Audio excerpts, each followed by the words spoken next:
தமிழகத்தில் 87% குழந்தைகள் 3ஆம் வகுப்பில் 2ஆம் வகுப்பினுடைய பாடப்புத்தகத்தில் இருக்கக்கூடிய நாம் படித்த இந்த தமிழ் பேராவை படிக்க முடியலைங்கய்யா. சரி, இதே பேராவை 5ஆம் வகுப்பு குறித்து படிக்க சொல்கிறாங்க. 5ஆம் வகுப்பு அரசு பள்ளியில் இருக்கக்கூடிய மாணவனை படிக்க சொல்கிறாங்க.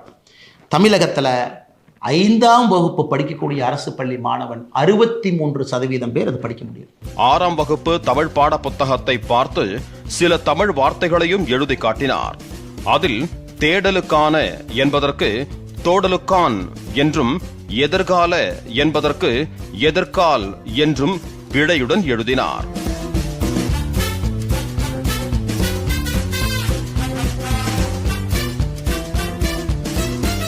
அடுத்ததாக ஹிந்தி வேண்டாம், தமிழ் போதும் என்று எழுத நினைத்து தமிழ் போகம் என்றும், ஒன்றிய அரசு என்று எழுத நினைத்து ஒன்றிம் அரசு என்றும் அடித்து திருத்தியதால் அந்த காகிதத்தில் தமிழ் எழுத்துக்கள் தள்ளாடின.